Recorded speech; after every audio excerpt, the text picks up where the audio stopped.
So today's reading is a poem from Hafez. So I invite you to just close your eyes and absorb it. It's entitled, Just Sit There Right Now.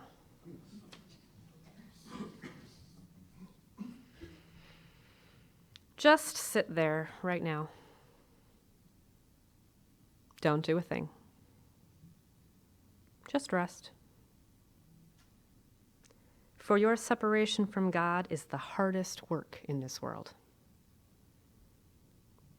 Let me bring you trays of food and something that you like to drink. You can use my soft words as a cushion for your head. I need this today. If anyone ever tells you it's not your right to ask questions of the universe, to ask what is going on here, what's the meaning of this, walk away. Don't hit them, don't yell at them, turn and walk away because it's your birthright. It's what you're here for. Now I don't need this.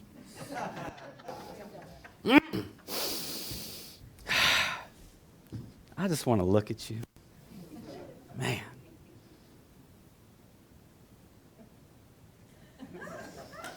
I'm wasting time because mystics teach us so much and absolutely nothing. So if I was really going to honor the mystics, what I would do is just sit here and say nothing. Oh, okay. So the year of clarity, 2020, the year of spiritual vision, which is interesting because this year I got glasses. For the longest time, I'm going to borrow this. You're drunk, so it's not like you're paying attention. I love to read. You like to read? Man, I love to read. But for the longest time, it's obvious the problem, but I didn't know and realize it. For the longest time, maybe 2 to 5 years, I was like,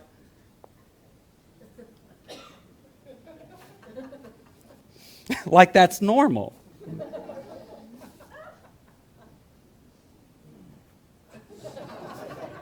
And finally, I'm at my parents' house, and my mom's like, on the light, it's low light because they like low light and fires and stuff, and I'm like, and she says, "Would you like to put on your father's reading glasses?" And I was like, "What? They make those? What are those for?" So I put them on, and I was like, "Oh, oh." This is not exhausting at all. So here I am. It's like I'm born again, brand new, reading books like, this is words, clear, clarity. And what that taught me was the thing you're trying to see is there. It's there. Sometimes you just need a little help. And I'd like to take this time to clap one more time for Sandy, because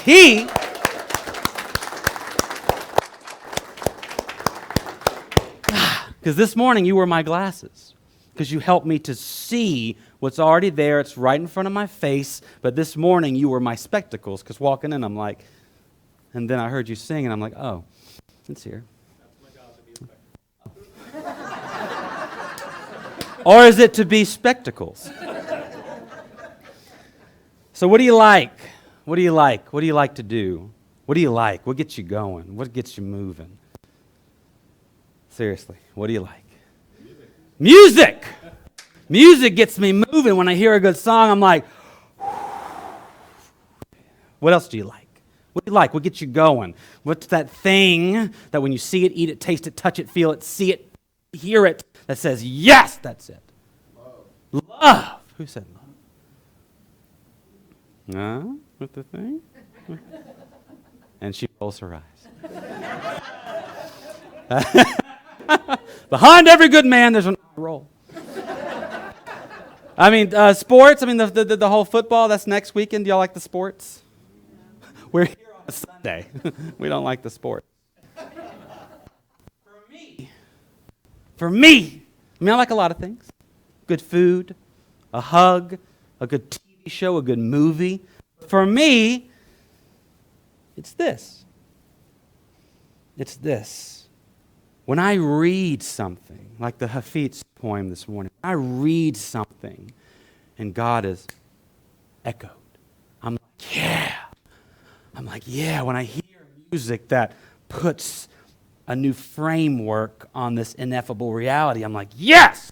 When I'm in a temple or a synagogue or a mosque and I'm looking at the walls, I'm like, these were built with intention to echo the presence of God. I'm like, yes, for me, this is it.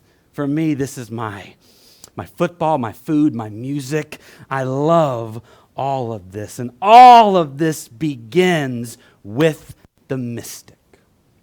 Everything you will ever read, hear, listen to, be a part of in a religious or spiritual context begins with the mystic. We would call these paths, right? Religious paths. And each and every one of us is on a path. When I look back at my life, I'm like, yes, there is a path. There's something I'm following. It makes sense. I haven't always enjoyed it, but it's designed for my unfolding. It's designed for my enlightenment. So all of these are religious paths. Now, everyone's path is different. Everyone's path is unique. You could meet 20 Christians. You'll see 20 paths. You can meet 20 Hindus. You'll see 30 paths.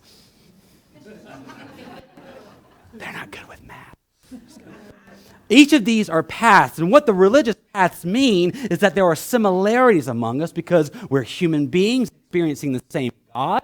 Therefore, we are going to hit certain marks on our path, and we can talk to other human beings about it. We can say, last night I was praying and this happened, and they'll be like, yes, I know exactly what you're talking about. I don't know what you're talking about, but I know what you're talking about. And that's what religion is all about, these paths. But every religious path is a shadow of the mystical path. Every single specific way of encountering God is a shadow of the mystical journey. And these mystics, we don't know most of them. 99% of mystics will never talk to you. You might try to talk to them, but they're not going to talk to you. They're not going to talk to you. No, 99% of mystics are happy to be unified with the presence of God and have no desire to talk to anyone about it. But it's that 1%. It's that 1% that gives rise to all this. It's the Jesus of Nazareth who says, listen, Abba, listen. It's the Buddha who says life is suffering, but let me tell you, I found a way out. It's Lao Tzu who says the Tao is within us and around us and moving through us. It's Muhammad who says, I've been in a cave and I heard the word recite, and this is what I want to tell you about God. These are the mystics who inform us about what God is in their own way and give rise to every single religious path. It's all about what we encounter in this journey, or what they encounter. So let's begin with a very, very broad definition that might make absolutely no sense to you because it makes very little sense to me. What is a mystic? A mystic is one whose everyday experience of reality is ultimate reality. You didn't leave. Thank you. A mystic is one whose everyday experience of reality is ultimate reality. Now, I know what you're thinking, especially you. I experience reality all the time. What's this ultimate reality? What's the difference? I'm experiencing life. I must be a mystic. Well, you're looking at me, most of you. You're listening to me, some of you. But what are you hearing? What are you seeing? Are you seeing me as I am? Or are you seeing what your mind is telling you that I am? Auditory waves are hitting your ears. Auditory waves are hitting your ears, and your mind is taking those waves, discerning them, and throwing a little meaning on it. and telling you to pay attention, telling you not to pay attention, telling you to walk away, telling you to stay. You're not hearing me. You're hearing what your mind tells you about me. You're not seeing me. Vision, light, protons. Protons? Photons? Thank you, doctor. Electrons, photons are hitting me, bouncing off and going into your eyes. Are you seeing me? No. You're seeing what your mind tells you about me. And what you see and what you hear and what you touch it. My arm, touch it. What you touch is not ultimate reality. It's a perspective. Fueled, changed, and created by everything you've ever experienced, especially if you've been around for a very long time. Perspective is a window. Let's just say a window right there. Dusty! We should put a window right there. Let's say there's a window right there, and through that window is reality, a wooded area. But that window is tinted by perspective. I don't see that wooded area.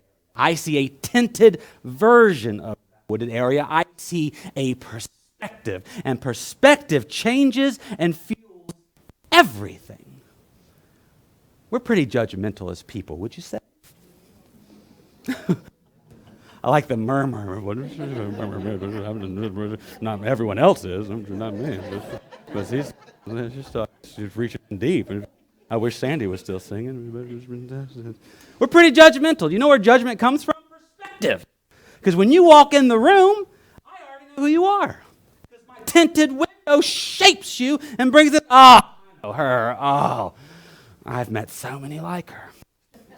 Judgment is when you take that perspective too seriously. Judgment is when you think your perspective is, I'm going to throw it out there, true.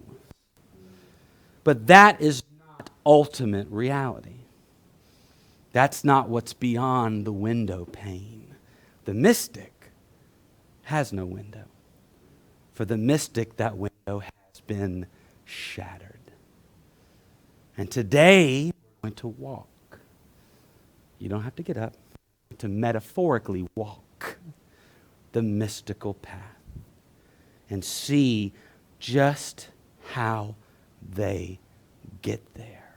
And as we talk about the mystical path, you're going to recognize components because everyone on a spiritual journey is on a shadow of that one path. Different for everyone, but the same markers because it's the same God we're moving into, no matter what you call it.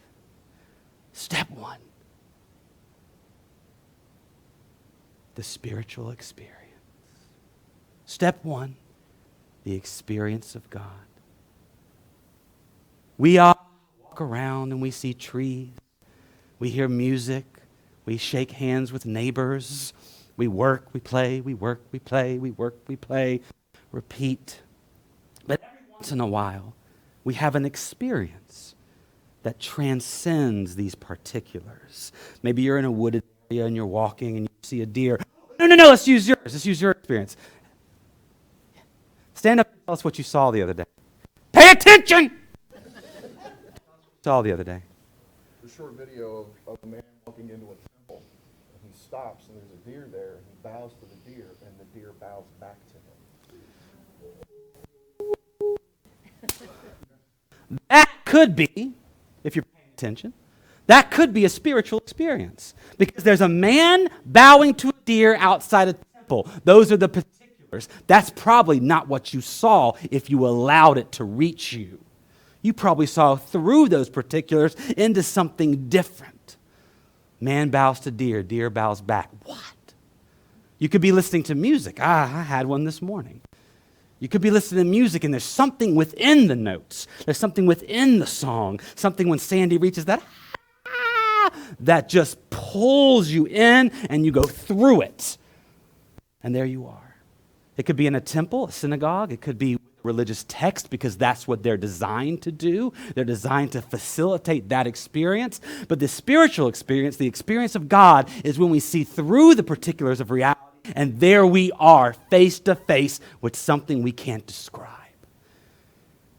And maybe you ignore it. Maybe you've had an experience of God. It's profound, but you're like, yeah, whatever, get back to work.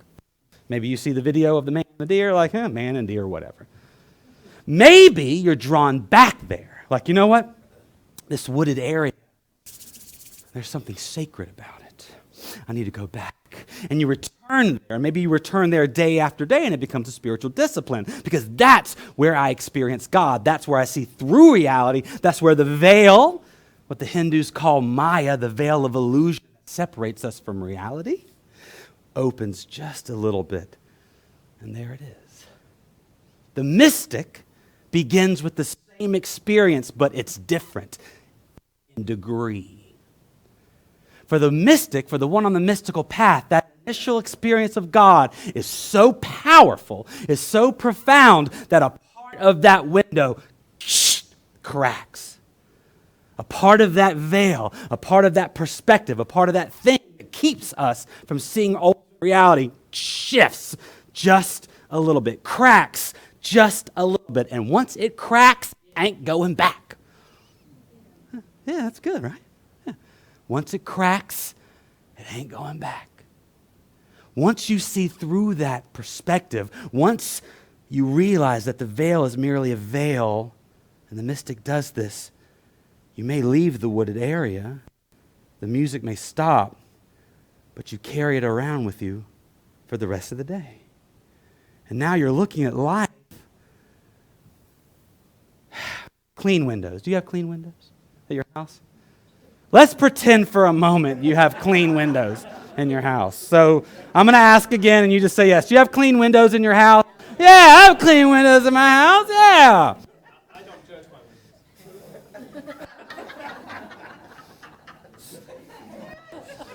windows. Are you at the piano, Sandy? Because this is my time. It's my time. Ah!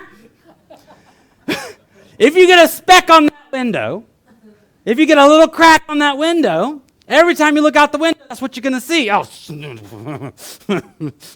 no crack. You can't pay attention to the outside area anymore because all you see is that little crack, that speck. That's what the spiritual experience for the mystic is like. They can no longer accept their perspective. They can no longer accept it because now they see the window. And it begins to draw them in. Because now as I'm walking around and looking at people, looking at places, looking at things, I'm carrying that experience with me because I cannot ignore it. My window is cracked. There's a speck, and I cannot take my eye off of it. And you know, when you look at something long enough, it draws you in. It pulls you in, and there's nothing they can do about it, which leads us to the second phase of the mystical path, a phase that could take a day, could take a night, like St. Teresa in the dark night of the soul. St. Teresa, yeah, St. Teresa. In the dark night of the soul, it could take a lifetime. And you could be on this or in this part now. The second part is the breaking down of categories. The breaking down of duality. Because the more the mystic looks at that window, the more it starts to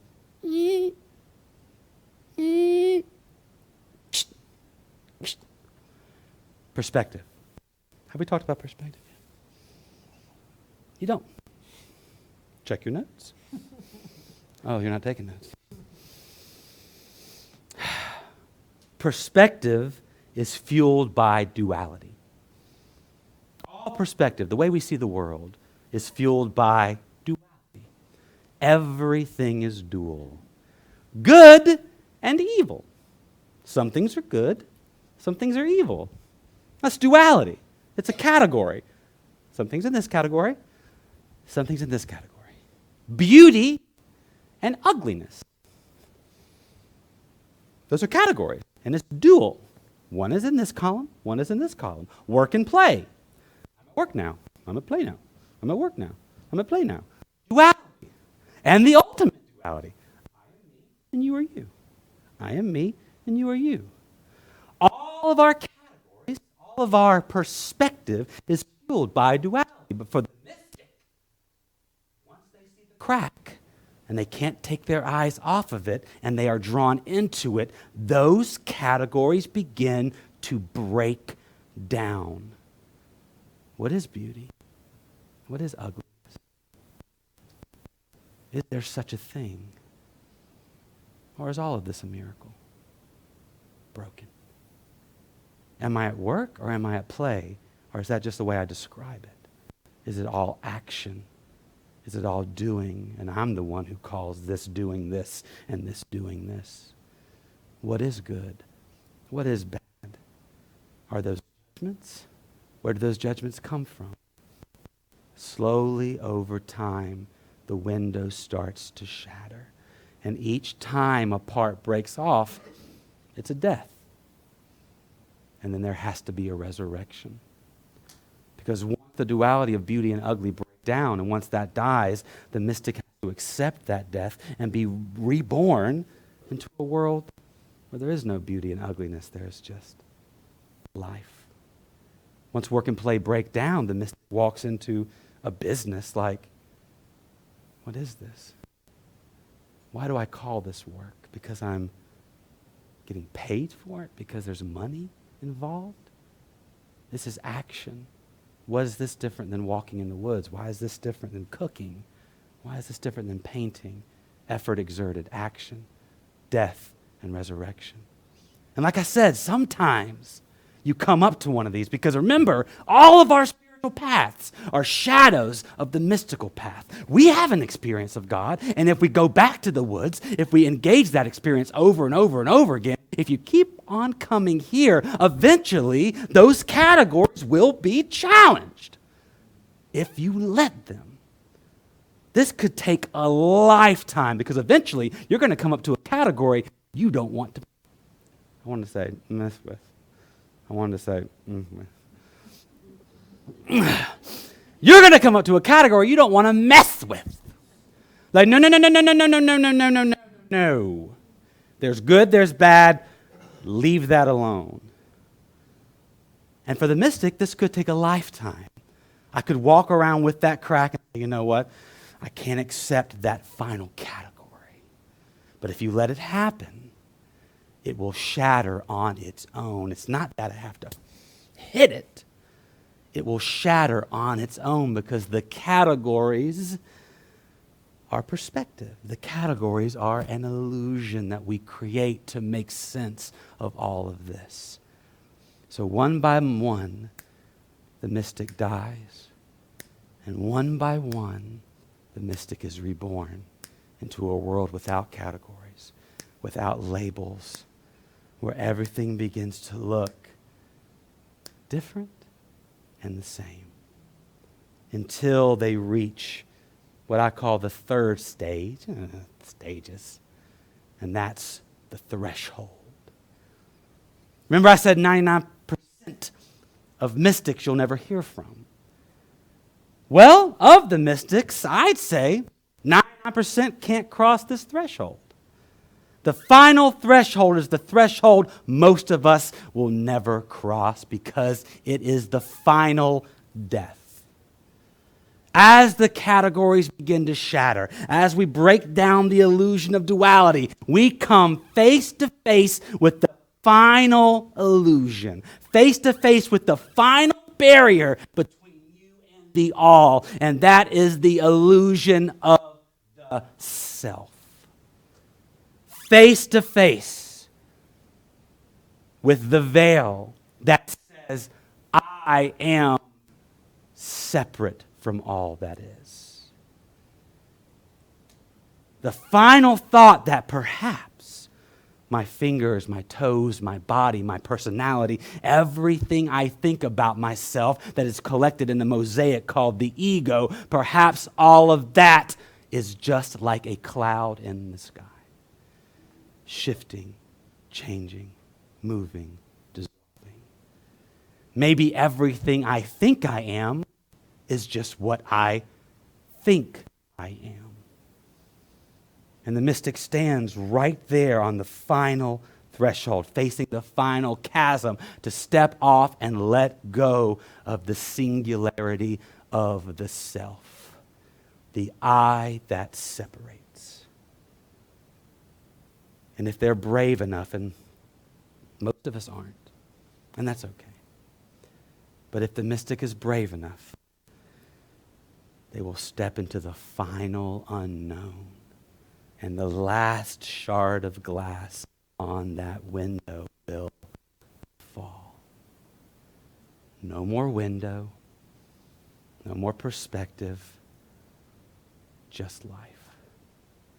Which brings us to the final stage of the mystical path, that which makes a mystic, and that is unity. All rising and falling, all separate expressions of the exact same reality of which I am a part. There are three primary descriptions of unity in the religious world, and they will help us to understand it. The first is moksha. You've heard of moksha? Moksha. You've heard of moksha. Moksha is a Hindu term. It means release. When you have achieved liberation, when you have achieved unity, you are released from what they call the cycle of karma. Karma is action and reaction, action and reaction, action and reaction. And they say that karma is sticky. If I'm angry, it's late in the talk, I got to make sure you're awake. If I'm angry, that creates a vibration that bears a fruit that I must live within. I express anger, I move into the future, and now I'm living in the prison of my own anger. Samsara, the cycle of existence. If I love, it's sticky, it sticks to me, and I'm experiencing love in the next moment. If I'm jealous, how could you? She's no good for you. She doesn't love you like I love you. She doesn't know what I know. If I'm jealous, I really don't know anything about this. If I'm jealous, I create an action that bears a fruit that makes me live in jealousy the next moment. For the one who experiences unity, for the mystic, karma is no longer sticky because it has nothing to stick to. The mystic knows if I'm angry, it's me who carries anger into the next moment. If I'm jealous, it's me who carries jealousy in the next moment. It's me who is gripping and pulling and can't let go of where I was to become what I'm meant to be. The mystic experiences moksha, release from the cycle. Yes, there may still be anger, there may still be jealousy, not a lot. There may be all of the sadness, grief over loss. I'm no longer imprisoned by it because I'm not holding on to it. Because grief is God and sadness is God. And yes, anger is God and jealousy is God. Different ways of experiencing the wonder that is humanity. So moksha is the first way we can describe you. The second, the kingdom of God. I can't say his name without saying Jacob. Talked about the kingdom of God, the kingdom of heaven all the time. That shows how the mystic, or illustrates how the mystic sees reality as the kingdom of heaven. Eternity in this moment. Time is an illusion meant to measure the expanse of things. Trees grow. Did you know trees grow? Trees grow. And time is what we use to measure the growth of a tree. Okay, this tree was this big when the sun was here. It's this big when the sun was here. It's this big when the sun was here. The mystic knows that time is an illusion, therefore sees all of life as a stretching out of the kingdom of God and God in everyone. The third and final one is the most popular. It's nirvana or nibbana. And that describes the constant state or experience of God always. Peace, even in a hurricane. Peace, even in sadness. Peace, even in anger, because God is peace and all is God. Love, because I can recognize God in every single one of you. Therefore, I have the capacity and the necessity to love every single one of you. And joy, because being alive is joyful. Even in the midst of sorrow, being alive is joyful. This is the unity that the mystic will reach if they cross the final threshold. And if we're lucky enough, and we have been over the ages, if we're lucky enough, they will come back and tell us what it's like, even though the words will never be enough. They'll march back from the River Jordan where Jesus felt the dove. They'll come back from the tree of illumination where the Buddhists sit. They'll come back from the cave that Muhammad prayed in. They'll come down from the mountain that Lao Tzu meditated on, and they'll say, this is what I found, and you can find it too. Because it's already here. You just need a pair of glasses to see it. The mystic. This is what they teach us, if we're lucky enough. Have I been talking for a long time? I got one. No? You want to say yes. You want to say yes. So I was thinking, and that's the path of the mystic, and you don't have to understand. None of that has to make sense because these are just words. These are just shadows, and the actual path is only something you can walk, and the thresholds breaking down is only something you can experience. He can stand up and go, hey, I saw a man bow to a deer, and you're like, okay, bow to a deer. Or you can go, oh. So I can't describe what it is, but it's something that's available to you always. But I was thinking about this because I figure eventually I got to get to that. What Dusty wanted me to talk about. What do the mystics tell us? What do the mystics teach us? What is the point of all this? This very long, drawn-out explanation of paths and mirrors breaking and windows and tinting and perspective and thresholds and God and God and God. Will he shut up about God and God and God? What does this have to teach us? What's the point today? What's the point now? What is the one thing I can walk out this door with and it will change my life? Thank you for listening. This is my favorite part because you just kind of sit, you just kind of stand, and you're like, ah. It's like candy. Do you have children? If you clean your room, you will get the candy. You don't have to clean your room. I'm going to give it to you. The one thing the mystics teach us, the one crap, Sandy said, this is the crap. This is the good stuff.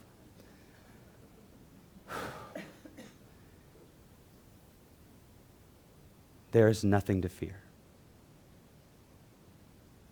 because all is God.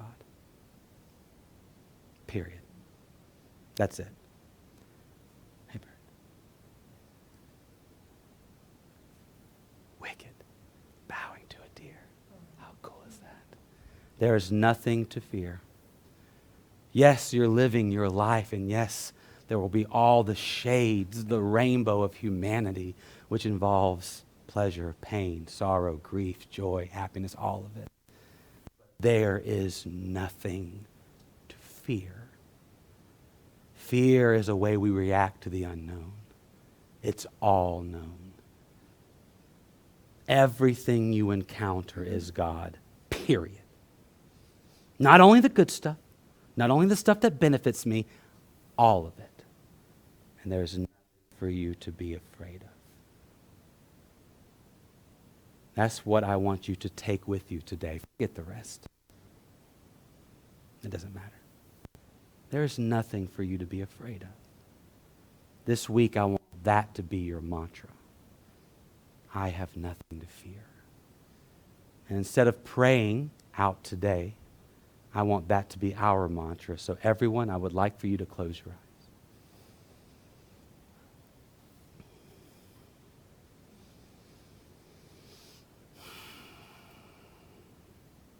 And repeat after me, I have nothing to fear. I have nothing to fear. Because all is God. Because all is God. I have nothing to fear. I have nothing to fear. Because all is God. Because all is God. There is nothing to fear. There is nothing to fear. All is God. All is God. And so it is. So it is. Thank you for listening. I really appreciate it.